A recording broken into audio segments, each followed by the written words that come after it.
Saturdays with Sauce. I mean, the Brandel interview was terrific, but yeah, you guys left a freebie on the table, didn't you? What do you mean? Kevin O'Connell was speaking during Saturdays with Sauce. I mean, that's like a free compensated 20 minutes. Oh, don't worry about that. See, you said you were getting out of your car to go to TCO? No, I got when I jumped in, Brandel was the interview, and that was like 11 minutes of my drive home. And what, did I miss it? You guys played it back? Well, of course, yeah. Well done. Final 10. Well done. We back timed it. We made noon to 2 go noon to 1:40. Brilliant. But we got KO cuts. Yeah, we do. From Saturday, assumedly discussing not only what that day was like, and it was very spirited, but to the pads going on Monday, and that takes place today at 2:30. And here's the con. Yeah, Kevin O'Connell in his presser, and first I didn't cut up bits of it because really it was kind of almost like 3.5 minutes. Tremendous part of the presser on Saturday. Oh, Stringer? He did a great job just kind of laying everything out. And Kelsey Stringer in town. Yep. You talked about it with Pete. I think they had an executive vice president. I think it was Jeff Miller in town from the NFL, and just kind of the work. Sadly, a quarter century ago on Saturday, you have the death of Corey Stringer, but the work you find out more about the work the league has done since that time, and working with Kelsey Stringer and that foundation. I think it was out in Connecticut, but the work they do on player safety and how much that's changed. That's cool. Kevin O'Connell spoke for a few minutes on that. He did get to the football team eventually, and it sounds like the coach likes what he's seeing. We've gotten off to the energy at camp, the focus. There's a level of conviction at which we're doing everything, many of which is player driven, as the best teams are always player owned and operated. But I'm proud of our guys, and now the challenge is, can we be consistent with that every single day and really establish that standard and those habits that will last us all the way through the season. Okay. O'Connell has said recently that, and I think it was the press conference where he and general manager Nolan Teasley spoke like a week and change ago. And he said, we want a more physical camp. Okay, we want more physicality in our camp. And that all starts today. Right. With the speed component that you mentioned is absolutely accurate, but the way they've constructed it, so like last week, what was the first day? Tuesday, Wednesday, something like that? Yes. Okay, so they went Wednesday, excuse me. They went slower, practice slower, then practice faster.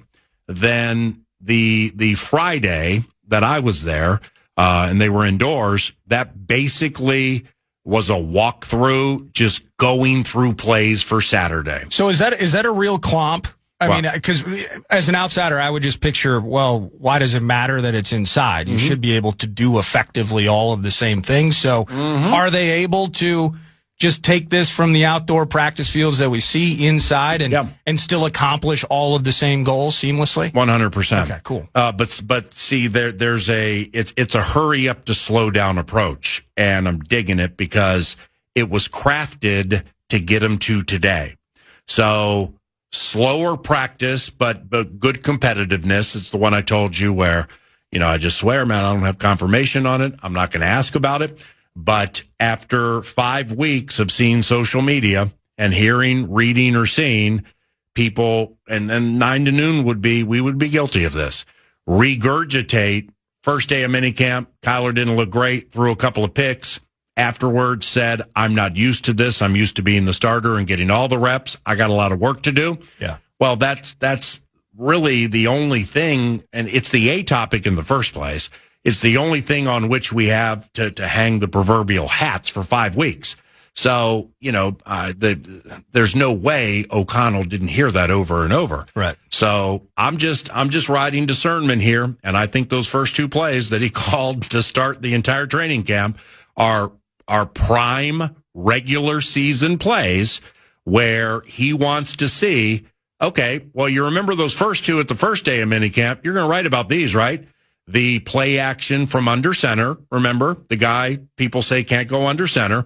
Well, he turned his back on the defense, went play action, slung it out to the left. Addison ran a regular season route with a super hard cut, shook on somebody. It had a little gotcha to it. and boom, 20-some-odd yard hit. Then eventually, we're going to go play action. We're going to boot out to the left, stop on the hash marks, and then throw to the right to show Kyler can make strong throws, hash mark, outside numbers. Jennings, 18. Then it was a normal practice. So he unfurled that very early in a day that had some speed to it. Next day was more chill. That was kind of a slower day. Next day, faster. Friday, walk through slow. Saturday practice, super fast with a lot to be revealed. Day off Sunday, so they had yesterday off, and then they get their bodies and their minds right, and Brandel and the Minnesota Moving Company putting down 6,000 calories each, as we heard on Saturdays with Sauce, which I don't even know how it's possible. And then what you said was so true. How does one consume 6,000 calories and go out and it's hot and you run around and practice? I can't believe that. Well, that makes me feel ill just thinking about doing that. Yeah. No, you look at some of these guys, and the joke was right there, and I didn't make it with Brandel, but I'm looking at Sauce, I'm looking at myself, and I'm like, I feel like we're on a 6,000 calorie diet. We just don't play football. Yeah. But he's talking, burning thousands of calories out there in the heat with all the equipment on. I mean, it's... So the speed factor that you brought up, with the day off, I got to believe today has some full speed to it. Yeah. And with the day off to get minds and bodies right, then the pads go on, and they're probably battling through all of them or most of them, some soreness right now from just running around and doing abnormal things for the first time with your body for the first time in 5 weeks and change. Oh yeah. And a lot of them are trying to win spots on the practice squad to get that 100K, access to the cafeteria. And you get to practice with the team, and you get paid. So, like those, the 13 whatever go on the practice squad. Those are cool jobs, man. You may never last in the NFL and be a practice squad guy for 1, 2, or 3 years. Right. But what an awesome experience that is for somebody out of college. Incredible opportunity. And then you get Claiborne trying to take reps from Jones and Mason. Yeah. Well, how does he do that? He's going to today have to start showing O'Connell and Frank Smith and Wes Phillips, the offensive coordinator, et al. I studied my playbook while we were away, and I know where these blitzes are coming from. And I'm going to deliver the hit to those guys. Yep. It ain't going to be a problem, Coach. You can play me. All of that with a day off, today's going to be the bomb. It is. I just wonder if they're going to start it slow in pads and ramp it tomorrow, or if it's just going to be Katie bar the door today because you had a day off yesterday, go out and whoop somebody's butt. Well, I wonder how much, certainly they can control a lot of that, but when you have a Claiborne, I mentioned the corner, these young cats where roster spots are a premium, one of these guys is going to try and make a name for themselves. Yeah. So it's Damon Claiborne. Oh, you think I'm diminutive, as you would say. You think I'm a little undersized? I'm going to lay a hit on Cashman when he comes around the corner. Yeah. That's going to let everybody know, hey, Frank Smith, I can protect our QB despite being the young guy. Well, you're going to get a couple of those, I think. You mentioned the rookie corner, Charles Demings. Where was he drafted? 4th, 5th, 6th, something like that? 5th or 6th rounds. Okay. Stephen F. Austin, well, he, without pads so far, has had a good camp. He's opening some eyes. So another thing to follow in quasi low-key fashion is the very first practice. James Pierre was treating this like regular season football 1-on-1 versus Jefferson. I think Justin got a little frustrated in that, we're half 3/4 speed here. Pierre's like, I'm not Isaiah Rodgers. I didn't get paid like Byron Murphy Jr. Everything's full speed for me.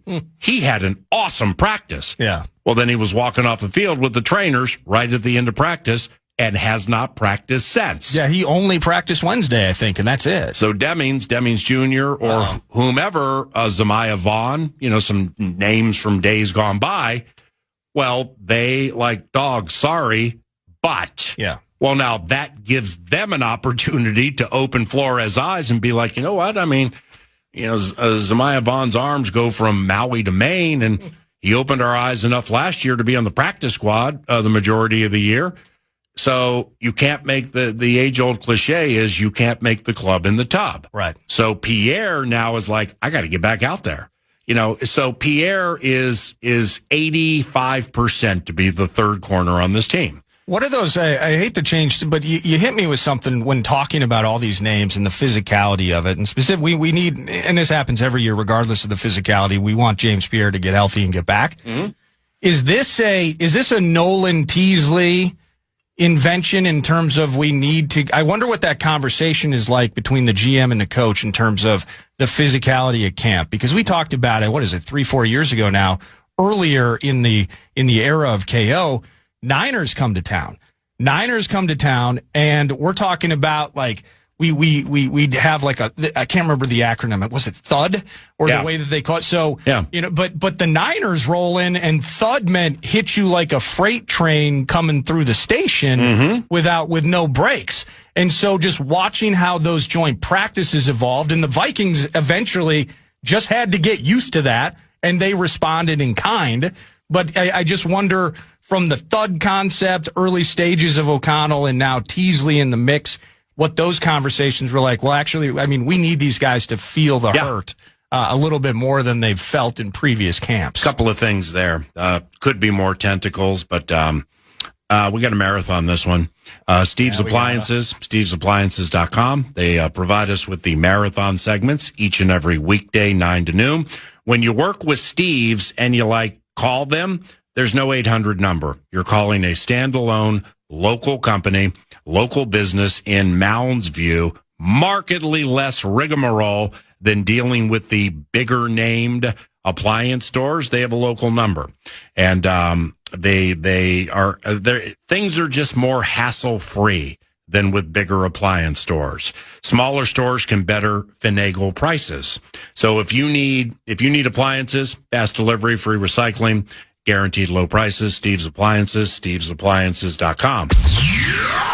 First, Nolan Teasley joins 9 to noon tomorrow when we are at Twin Cities Orthopedics Performance Center. So the general manager, one-on-one with 9 to noon tomorrow, FM 100.3 KFAN. Secondly, and you mentioned the name Teasley, I'm never going to know the information to this because it's just questions that I just won't ask. I don't think anybody will ask. But like when I'm watching these practices, either from the Saturdays with Sauce Perch or the indoor practice facility perch, which is the bomb. It's only me, no wind, roster's not blowing all over the place. It's so easy to memorize stuff when you're inside. Today won't be the case. But when my binoculars catch Teasley, standing basically back to the wall, close to where they enter and exit the locker room, between the area where they do press conferences, you're quite familiar, right? Yes. Well, it's him and assistant general managers Andrew Healy and Minnesotan Trent Kirchner. And they're whispering. And they're writing things down during practice, jotting down little notes. There are just a couple of things. I would just really love to know deep in his heart what Nolan Teasley thinks of Kyler Murray, and if there are things that he doesn't prefer from his days in Seattle and watching him, what's eye-opening to him, and so I'm gonna bring this up this way tomorrow.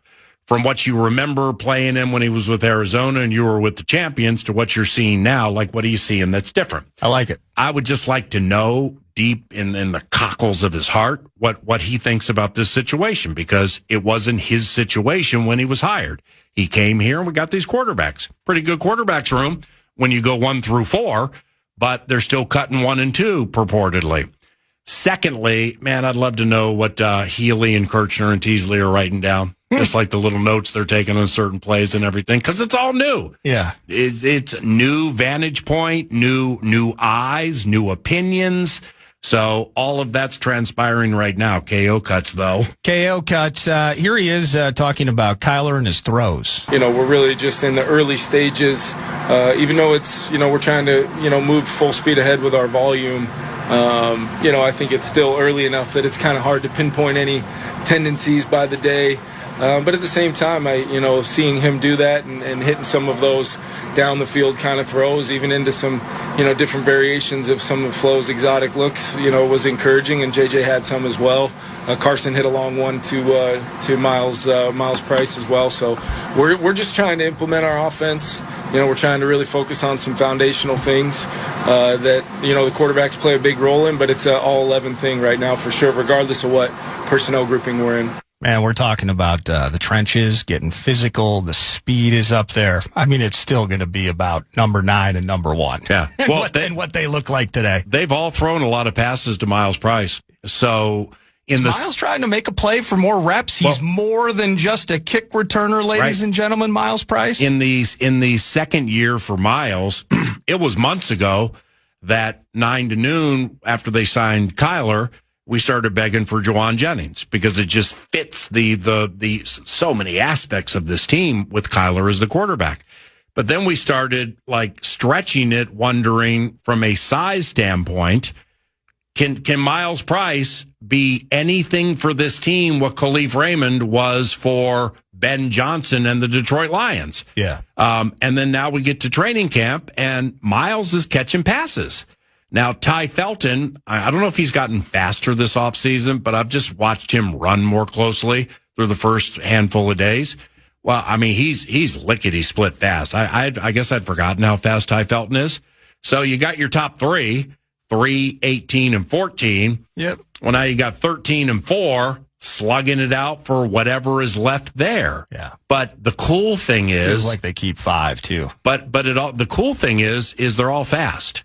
That Jennings isn't known as a speed merchant, but everybody else is fast. So is the quarterback. So is the first running back. So is the third running back. So is the use check in training. They got a lot of speed on offense, man. Love it. What about on the defensive side with Caleb Banks? How you handling Caleb? We have a mindset of what that looks like because it's really been, a good chunk since he's played football. So we're building up those reps. He'll get a little bit more today, but we're being real purposeful, with the fact that he's in there with a lot of the first group. He's in there, hearing the full, the full complement of the calls that Flo has up that day.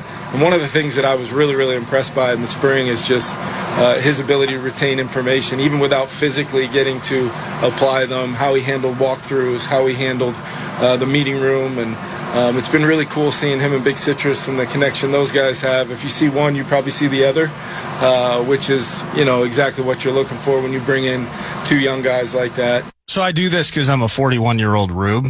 But it was an alumni day as part of, what was taking place in regard to Corey Stringer. Put this, if you had the cliched bingo card, yeah, this would not have been on your bingo card. It would have been a blank spot on the bingo card. At Canterbury Park yesterday, Jay Fiedler. I always love that one. So I'm calling the kids' races. At the end of the races, we got a couple of, they race on the track, 50 yards, kids 8 and older, 7 and younger. Were there corgis yesterday? We had corgis and beagles, and corgis next Sunday. But I hear somebody who I barely know, and I wasn't calling Vikings games when he was here, but I got to meet him through Vikings Uncensored or something like that. PA. It's Jay Fiedler. I'm like, holy cow. Jay Fiedler, I think he had kids or something like that out there running on the track. Unbelievable. So that was because of Alumni Weekend. Jay Fiedler decided to come to the racetrack. That was cool. Dartmouth Big Green. Mm-hmm. Dartmouth's finest, Jay Fiedler. Right. But I see Ev, and Ev's got the big smile on his face. I'm seeing all these players, and I'm just kind of being a rube as they're walking by, and you got Bob Hagan holding court. I mean, that in itself is first-class viewing. But then I saw Pat Williams. And I'm thinking, and at the same time, we're having this conversation about Caleb Banks and Dominic Orange, Dom as Flo calls him, Big Citrus as many others call him.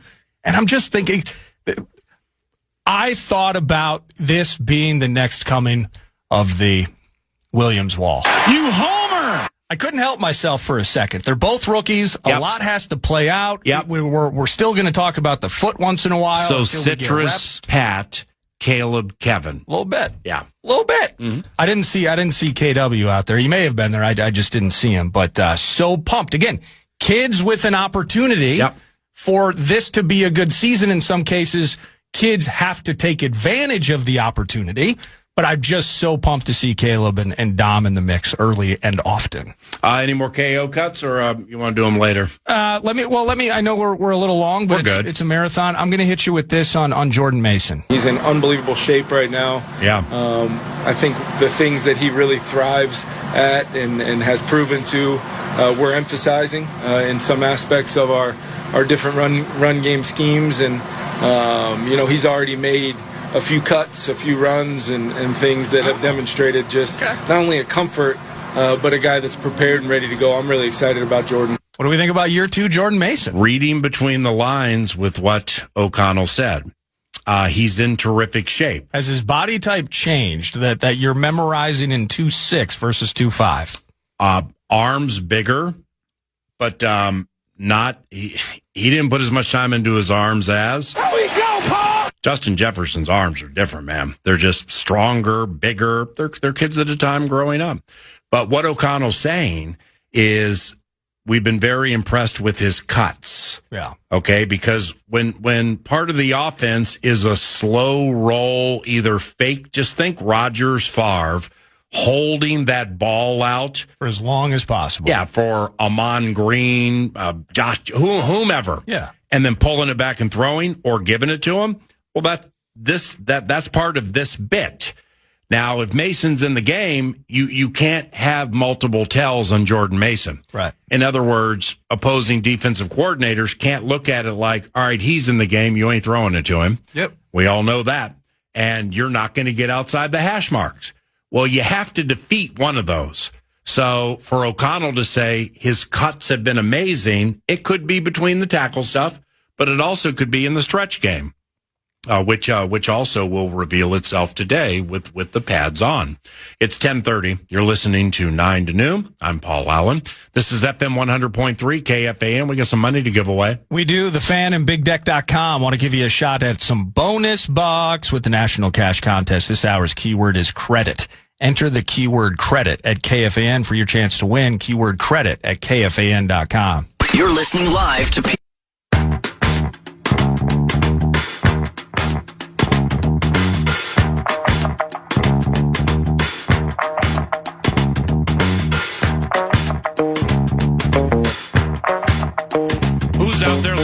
Snap a skein. Skein snapping. All skeins? Skein. Oh, okay. If you're looking to get up to speed on the word skein, multiple meanings, we chose to go to the third, which would be a common thread. So skein snapping for NFL teams in quick twitch fashion. Here's the deal. It's all NFL teams and years they have gone without a playoff win. Oh my gosh. Years franchises and their fan bases have gone sans a playoff victory. Snapping a skein. There are several ugly ones in here. There are 3 that are just amazing. We'll go from this ain't great to this is abominable. This is ridiculous. This is amazingly unbelievable, quite honestly. For instance, the New York Jets. The New York Jets have not won a playoff game in 15 years. Now, that's Rex Ryan, Mark Sanchez days. Wow. It's all the way back to when they went those consecutive AFC title games. Wow, Damian Woody and the butt fumble. See, with the Jets is, Nordo and I we're transparent when it comes to the NFL draft, and we'll put a lot of time in late on as many rookies as we can. We will chat with as many people as we can about players and the nuance of the under the radar stuff that they do. And with the draft, I think the Jets had 3 first-round picks. I mean, a couple of people around the league, not locally, with whom I chatted about these players they got, they were bragging about how well the New York Jets did in the early stages, really throughout their entire draft, but the early stages of their draft. Yeah, they had 3 on Thursday, and then I think they had an early second as well. Right. So it's not the snarky side of me, but the first thing I thought of was, next year's supposed to have 3 or 4 quarterbacks who are going to make a difference in the National Football League. What a great year to just kill the draft. I always love that one. And win more games than you're supposed to so you don't get one of those good quarterbacks. Boy, they're really playing fast for the 2027 draft. But the Jets have not won a playoff game in 15 years. They supposedly drafted well. So, to the con. Yeah. Is this the year the New York Jets snap a skein? Oh. A skein of 15 consecutive years without a playoff victory. Of course not. I know they don't. Of course not. It's the freaking Jets. And by all accounts, they win on paper a lot. Like Armand Membu was this tackle they drafted last year. I know super pumped for that guy. And they lost a lot of games. Mason Taylor at tight end. Who? Mm-hmm. They drafted Oli Fashanu 2 years ago in the draft at O-line. O-line's been a problem for them. Braylon Allen, he's kind of showed up. I mean, this is a team. They were really on the cusp of trying to figure something out, and then the wheels fell off that final season with A-Raj, and then Devontae was in the mix at the time, Garrett Wilson, etc. Boy, they really cared a lot at the end of the year, didn't they? That was so bad. No, I assumed during team meetings at one point, just all football talk ended, and it was just constantly, so which island are you going to, Turks and Caicos? Right. I'm going to the Caymans. Yep. I'm taking a European cruise, and it was just awful. No chance they win a playoff game this year. Okay, well, let's go to the second worst. The Raiders. Ooh. The Las Vegas Raiders now, but the Oakland Raiders and Las Vegas Raiders, they haven't won a playoff game in 23 years. What in the heck has happened to the autumn wind?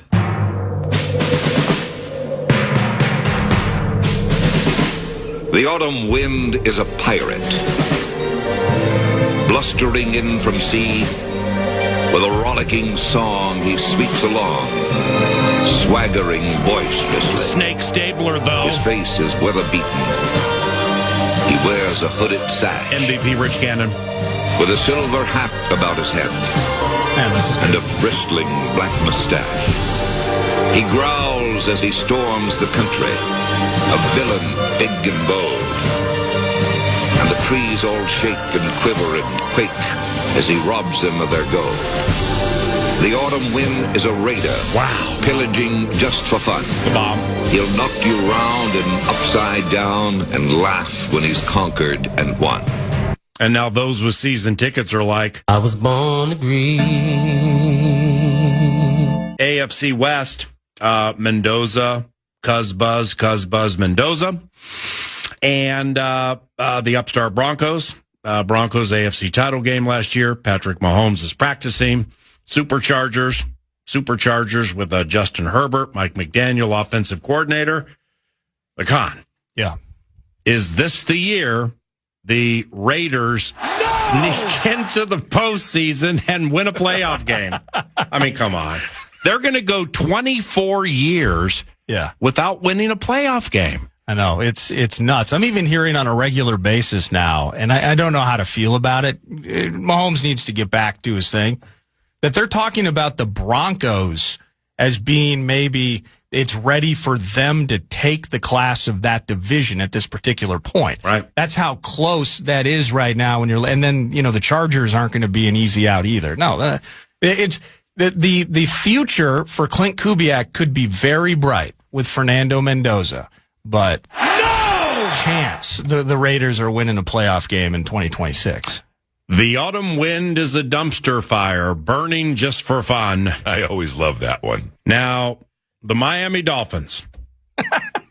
Jeff Hafley, Malik Willis, and the Miami Dolphins.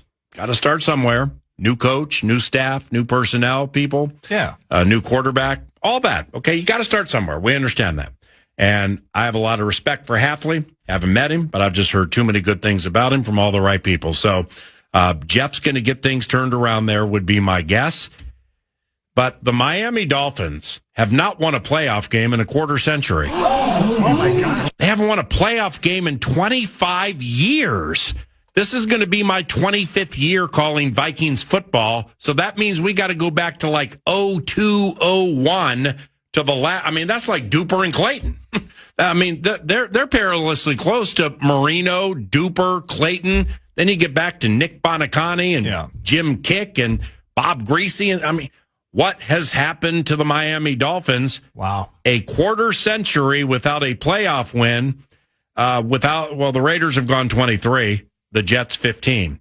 So you got two teams that have gone around a quarter century, not giving their fan bases a playoff victory. Yeah, for the Raiders, the last time they won a playoff game was with Gannon. Oh, wow. To get to the Super Bowl, where they just got housed by Gruden and the Bucs. So I didn't look it up, but who did in 02 or whatever it was? It was 2000. They beat the Colts. They beat Peyton Manning and the Colts 23-17 in OT in a wild card game. Holy cow. All right. Well, Buffalo Bills, a cinch. Well, yeah, Buffalo Bills a cinch to get to the postseason. Think that's fair? Yes. Patriots a cinch to get to the playoffs with the first place schedule and Drake May? I think it's almost worth a segment down the road where we just name it distraction factor and we look at some teams in the NFL and two teams on opposite coasts. One at Foxborough and one in Santa Clara have some distraction factors and some other factors that make me very curious in terms of their ability to win double-digit games and truly be a force in January. Wow. I do not think that the Patriots this year are an absolute cinch to make the playoffs. Okay, now, I think it was last year where you got loud about the Lions and their season wins total 10.5. Yeah. And you were pounding fist on Formica saying under. I hope people listened. It was easy money. It was easy money. Well, see, the Lions play in a division with the Packers and the Vikings and the Bears. Yeah, you almost want to double down on that, don't you? Well, so, I mean, the Vikings swept the Lions last year and didn't make the playoffs. Yeah. So, yeah, the NFC North is better top to bottom than the AFC East. I mean, you fall off with the Dolphins and the Jets, last year it was the Lions and the Vikings, but you don't fall off as much with 3 and 4 in our division as you do there. No, you don't. So it needs to be taken into consideration because I'm about to get loud from the tout machine with the Patriots 10.5. I mean, I like it under. Yeah. I like it under a lot. I think that it's distraction factors. Also, it's a little bit in the same way as what we'll talk about during the 11 with the Bears. Everything went the right way, man. Yeah. Everything went the right way from a health standpoint. That's what we all dream of. We want to take advantage of that, and I think the Patriots did. And I love Drake. I love Drake May having a long career in this league. I think he still needs to do more to be the guy that they need him to be consistently. Oh, he's going to do it this year. You think he is? Yeah. And that arm/shoulder situation he had in the postseason and Super Bowl, it was legit. If that's the case, then I'm judging him in some ways unfairly because I felt a wilting in a couple of moments. But if your shoulder hurts, then there you go. If you can't throw it, that's a big deal. Mm-hmm. Under 10.5. Under 10.5. They had the fourth place schedule. They played some hideous teams last year. They can go 10-7 and win the division or make the playoffs as a wild card team. Oh, and you still win. Scooping. So Miami 25-ish years without a playoff win. Yeah. Raiders 23, Jets 15. Carolina and Arizona have gone a decade without winning a playoff game. The Steelers, football immortality, have gone 9 years. That's weird. The Falcons 8, and now they're Bijan Robinson's pissed off about some deal. The Indianapolis Colts and LA Chargers have gone 7. Cleveland and New Orleans have gone 5 years without. The New Orleans Saints and/or Cleveland Browns won a playoff game within the last 5 years. Yeah, that would have been. Oh, the pandemic bit when Stefanski got bit, had to watch the game from his basement, and Alex Van Pelt, the offensive coordinator, won at Pittsburgh. Oh, that's right. Jacksonville, the Giants, Dallas, and Cincinnati have gone 3 without winning a playoff game. The Packers, the Buccaneers, the Lions, they've all gone 2. Philadelphia, KC, Washington, and Baltimore, just 1. And Seattle, New England, the Raiders, Broncos, Bears, Houston, the Niners, and Buffalo all won a playoff game last year. But there are 2 teams that have gone 6 years since 2019 without winning a playoff game. There we go, Paul! It would be Cam Ward's Tennessee Titans and Kevin O'Connell's Minnesota Vikings. Oh my God. So we'll land the plane on this segment with this. Tennessee, AFC South. Yeah. The Texans, maybe I don't want to clomp on News du Nord too much, but Texans, maybe the best overall defense in the NFL. They just added Jadeveon Clowney. Little homecoming for Jadeveon. Homecoming for Jadeveon. That's where he came into the league. Oh, that's great. Think about that, by the way. It's Daniil and Will Anderson. Oh, wow. And then superstars get tired, so then you just pull out, hey, Daniil, go get your water. Yep. We're going to bring in former first overall pick for 10 reps a game. Jacksonville is an enigma for me and was last year. I like the quarterback. I don't love him. Their lead running back went to the Saints. Yep. But they do some things offensively where, wow, they just look like greatest show on turf sometimes. I can't wrap my mind around Jacksonville. Then you have the Indianapolis Colts, and that's the AFC South. Right. So, Cam Ward in his second year, Tennessee Titans. Do they win a playoff game this year? No. Okay. No, they're still. I think they're fourth in the South. Okay. I still look at it that way. Right. So, and I don't know whether. Well, Danny Dimes says that I think Danny Dimes is active. I think he's back. Yeah, so, he is. And defensively, they still have Jonathan Taylor. They got DeForest Buckner. Tennessee's still kind of in a transition period. Okay. Oh no, the Colts. Yeah, the Colts have DeForest Buckner. Okay. The Minnesota Vikings. Do they snap a skein? Ooh. Are we skein snapping here in the cornfields? Right. The Con said they ain't snapping no skeins down Nashville way off Broadway. Yeah. Make sure you avoid the vomit on the street. Up here in the cornfields, the Minnesota Vikings. Yeah, it's tough. Winning a playoff game for the first time since winning at New Orleans. It would be Kevin O'Connell and this group's first playoff win, despite 2 playoff games. One at home, one at a neutral site. And what do you think? What do you think? Well, it's a good thing that whoever wins that quarterback competition, PA, at least they have extensive playoff experience. That's elite. And it's a great thing with all these kids getting reps early that Teasley with us tomorrow, though. Veteran presence in the locker room in big games. Damn it. Okay. Justin Jefferson needs multiple playoff wins. They're going to win one. Let's do this thing. I think the Niners are in trouble. The Panthers are not going to make the playoffs this year. It will be a competitive NFC North. And if they are able to hoist the crown of the division and they get to host a playoff game, no 4th and 8 checkdowns this year, Vikings fans. Oh, my gosh. The Vikings will win a playoff game. Check your watch and tell me what time it is. 10:51 Rubes. Now peek your head out and tell me what the climate is. It's going to get into the 80s today, not nearly as steamy as last week. This is 9 to noon. You're listening live to Paul Allen at 9 to noon on iHeartRadio and FM 100.3 KFAN, The Fan. News du Nord brought to you by The Casino at Canterbury Park, CanterburyPark.com. Feeling the felt with poker, blackjack, and table games all year round. Live racing in the mix as well. You heard it earlier. We got Family Day, which includes like corgi racing, which I think is taking place again this weekend. But the live racing vibe's always cool. Just that entire property. Head down to Shakopee and soak it in a little bit. CanterburyPark.com. We'll start with the baseball team.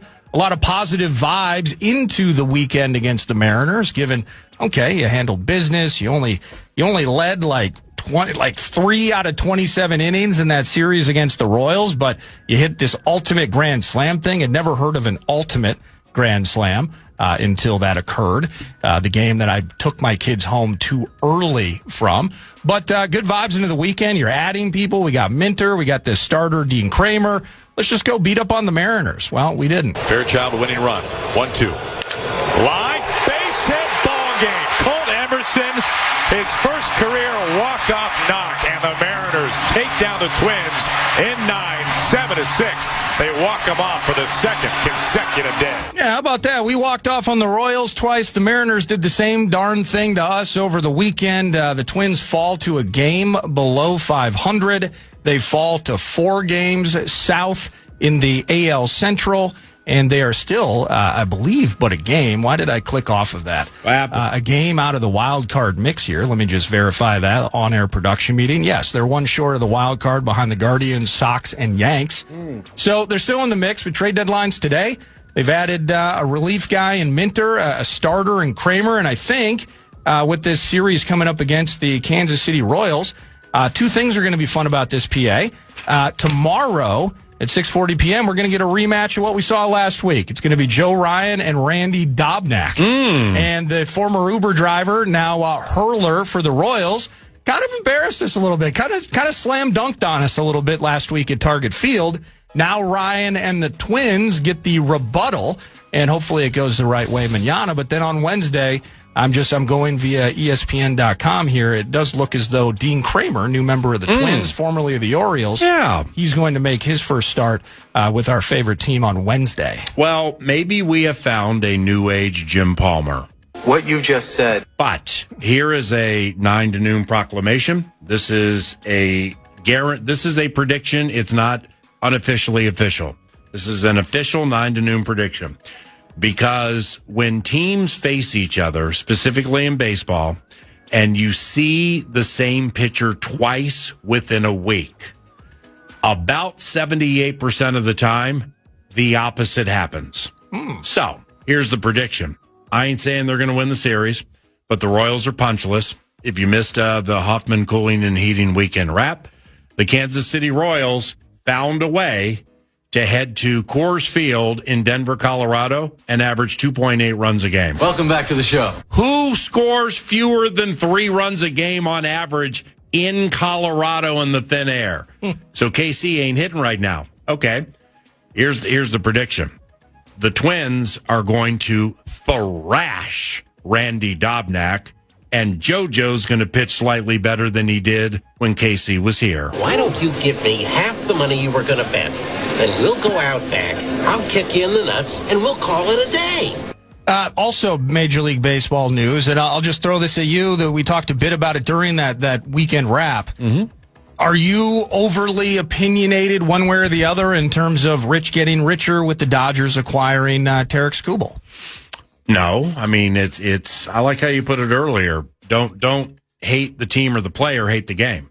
So if I'm an LA Dodgers fan, well, say, and I like how you put it earlier, where if our TV deal situation here wasn't of the embarrassing variety, and we were able to spend close to the same amount as the Dodgers or the Yankees or the Mariners or some of these teams with elite out-state or TV revenue, then it would be sorry, not sorry. It would be tough luck for you, bro. It would be, hey, these are the rules. We have the capital. They want to come here. Right. We're going to do it. So, yeah, I'd be all in on it, man. If I was a Dodgers fan, if I was a Big Blue Wrecking Crew fan, I'd be like, Shohei, Yamamoto, Skubal, let's play. Wouldn't you? How good would it? I mean, just with your game-worn Max Muncy sitting down, Chavez Ravine. Yeah, I got my game-worn Will Smith. I'm sitting in the Champions Club on a D-Morse comp. It's in the playoffs, and I got, who's pitching for me? Yamamoto? No. Sasaki? No. It must be Shohei. No.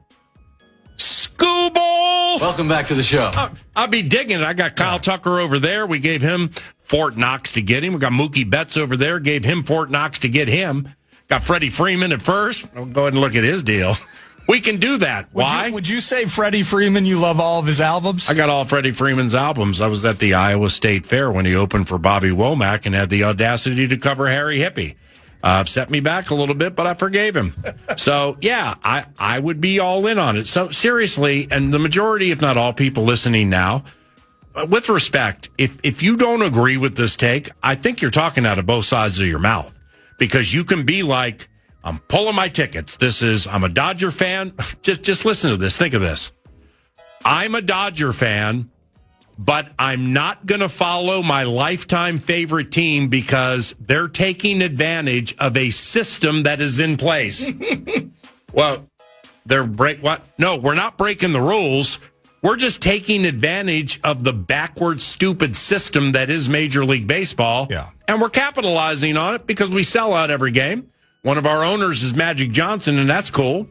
And our TV deal is Bafo. Yeah. So, sorry, Tampa Bay, Kansas City, Las Vegas, Oakland, whatever the Athletics are, Minnesota, Milwaukee to a certain extent. Sorry. Hey, the Cubs and the White Sox, they're in a big market. They can spend. Seattle can spend. The Rangers, for some reason, they can spend a lot, too. I think their TV deal's the bomb. Astros, too. Yep. Miami Marlins. Hey, you have Otto Lopez. We have Tariq Skubal. And that's just the way the game is played. It is. It so is. It doesn't offend me a lick. No, it doesn't offend me either. And it's just so, but it is so glaring in comparison to the other leagues. And in this type of setup, this is inevitable. Like the NFL with the revenue sharing, the cap and all of that, the NBA and NHL do it as well. And frankly, just thank you to the NHL for really appearing to have the most simplistic and easy to understand cap of any of them, by the way. Second apron, though. But you look at that's easy. Even so professional soccer overseas, and World Cup's done. This is not a soccer bent, but to the point, it's an open system. So it is generating the most resources and winning. And you look at the Premier League, or you look at Bundesliga in Germany, or La Liga in Spain. Yeah. You know what happens because there's no cap? Is that the same teams win every year. You see it across the globe when you don't close loop the system. It's a natural thing. Yeah. Market size matters. Resources matter. TV deals matter. If you are not sharing those. But this is the top 16 market. You know, the Twin Cities are a top 16. That's not bad. No, but that shouldn't be lost on it either, PA. No one should forget the fact that the ownership group is still failing to capitalize on this market, in some ways monetize it and put a better product on the field. Yeah. So and that's why I was saying earlier, I think there are some that say you don't need to change it. You just need to be freaking better at it. And so if you're a Twins fan, you're frustrated with that, you're totally valid in that entire conversation. But there are some things that even as good as, again, I use the Rays as an example. They're like 28th in spending. They're leading the AL East right now. They're really good at this game. They just haven't been able to get over the top with it. But there are some things that the New Yorks and the LAs, and right now we're focusing on the Dodgers as they build the dynasty, that there's a lot you just can't. You can't compete with them financially in any respect at this stage. If you do want parity on a yearly basis and equality of outcome, or equality of opportunity, I should say, they got to do something. Is that revenue sharing? Is it a salary cap floor? Is it a cap on the high side? I don't know, but they got to figure it out. There, I guess, would be one of three ways to approach it if you own or run or play for a Major League Baseball team. One would be, well, if you can't beat them, join them, which would be spend like them. Okay, that's an improbability for everybody, and impossibility for some. Secondly, incessantly complain about it behind the scenes, so much so that it becomes a distraction within your own clubhouse, that you're pissed off that you can't add Skubal. You can't add Luis Garcia Jr. Right. You can't even trade for Luis Castillo, who just went to the Southsiders. Kevin Gausman, I believe, was traded. He tips his pitches. So Soriano, I think he's the Angels' best pitcher, either he or Reed Detmers. All right, Soriano was just traded. So I don't know why we don't do things for like middling to goodish type players like that, but we don't. Yeah. Dean Kramer, hopefully things work out well, but I mean, Scott McGregor is not blushing, if you know what I mean. So you can complain about it, lament about it, and let it run you down. Right. Or the third option is you can be like, well, these are the rules of the game. Here's who we have. Yep. We're 4 games from winning a bad division, and it's not our fault that it's a bad division. But Cleveland, once it continues to get healthy, and this Gavin Williams is pitching his tail off right now. Parker Messick is another fantastic young talent that Cleveland has. They got the Bybee bit, who's pretty good. So they're starting to catch stride a little bit. I think they got a young player named Chase Delott or something like that. Yeah, but you keep mentioning more examples of where. Well, just give me 8 seconds. Okay. You can be like, we're going to take that down. So we're going to make the playoffs, and we're going to beat the market that outspends us and change the narrative to the conversation with not just this league has to have a salary cap, but who's squandering and floundering their money to the best of their ability. You got all this cash, you got Yes Network, you got everything going your way, and you just lost to us, man, where if you're in the Comcast covenant, you got to find channel 1261 just to watch the team play. And if you want to watch the next show, guess what? There ain't a next show. Yeah. There's nothing else.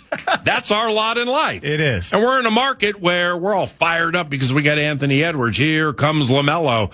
Got a squad. Maybe one of the best 5 teams in the NBA. Boy, I can't wait to cast those games from my phone or my laptop to my TV. That works on me. I just don't like that. I know but that's our market. It's all going that way. But you just brought. See what I'm saying? Yes, absolutely. And you just you kept bringing up more examples where high side, don't hate the player, hate the game. But maybe the game needs to be altered a little bit. But just in a very basic, pragmatic standpoint, be better at the game. Yeah. Be better at the game. Somebody just peek under the covers and see how the Guardians are doing it. See how the Rays have done this for 2 freaking decades. Yeah.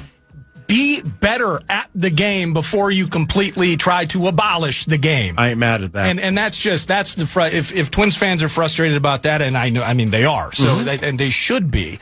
That cannot be lost in whatever game exists moving forward financially. But the A topic with Twins fans, that's 1A, in my opinion. This is not a here's the reality, but maybe it is the reality. I think that's 1A, yeah. Number 1 is ownership won't spend money to stay competitive. But that's 1. Yes. So play the game better, be better. It's easier to be better when you're bringing in even Luis Castillo. Sure. Or Luis Garcia Jr., or Kevin Gausman. It doesn't have to be Tariq Skubal. Right. But so they bring in Kramer and Minter, okay? And by the way, it's you talk about talking out of both sides of your mouth. Twins go to losing games. They lost some games, and then people are like, what's the GM's name? He's been on the show. Jeremy Zoll. So they're like... Good opportunity for him. Zoll said, we are going to be buyers before sellers. Yeah. All right, well, at least the part of the social media I look at, and I only have one social media outlet, X, is people were starting to crack wise and get a little snarky and get a little stupid with well, he wasn't telling the truth. We're going to sell. Well, he added, and I mean, I'm sure it's out there. It's just, I just haven't seen it, where, I don't know. I mean, whether these guys are good or bad, he followed through with what he said. He bought. They bought. Yeah. You should be low-key happy with what they have, what they're deciding to do, and their lot in life that they added. Yes. To try to make it better. I agree with you there, too. That's News to Nord, brought to you by The Casino at Canterbury Park and CanterburyPark.com. It's 11:12. This is 9 to noon, and around the corner, we start a series called Two-A-Days, where we're going to take a look at the Minnesota Vikings schedule and hit on 2 teams a day every so often. We'll start with Green Bay and Chicago around the corner on KFAN.